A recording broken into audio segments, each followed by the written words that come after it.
2 hommes de l'Illinois viennent d'apprendre que les créatrices OnlyFans à qui ils envoyaient des messages torrides n'étaient peut-être pas celles qui répondaient. Et comme ils l'ont très mal vécu, ils ont décidé de porter plainte contre OnlyFans. Oui, c'est une vraie affaire. Relayée par 404 Médias et Gizmodo, l'histoire nous présente M. Brunner et Jeffrey, 2 abonnés émus de découvrir que la promesse d'authenticité de OnlyFans n'était peut-être qu'un mirage. Le drame, c'est qu'ils croyaient à une vraie connexion, une vraie discussion, presque une relation.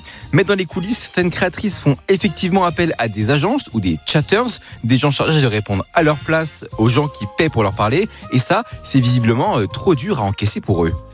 Ce qui est fascinant, c'est que ce système, il est très loin d'être secret. Les médias en parlent depuis des années. On a eu des articles sur Cosmopolitan, Vice et plein d'autres médias.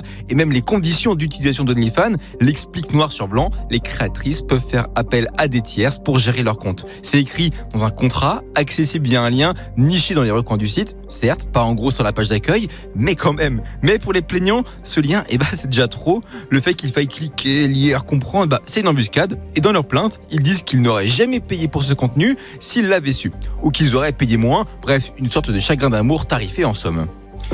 Mais au-delà du sarcasme, il y a une leçon. OnlyFans n'est pas un service de relations amoureuses, c'est une industrie, et c'est une industrie bien huilée. Certaines créatrices ont des centaines de milliers d'abonnés, elles n'ont ni le temps ni l'envie de répondre à tout le monde, alors elles délèguent, comme dans n'importe quel business. Le fantasme de la petite conversation intime contre quelques dollars, c'est une illusion marketing. Et c'est précisément ça que cette affaire met en lumière. Pas la trahison d'une créatrice, mais la naïveté de certains abonnés qui découvrent un peu tard que le capitalisme vend tout, même l'illusion du lien.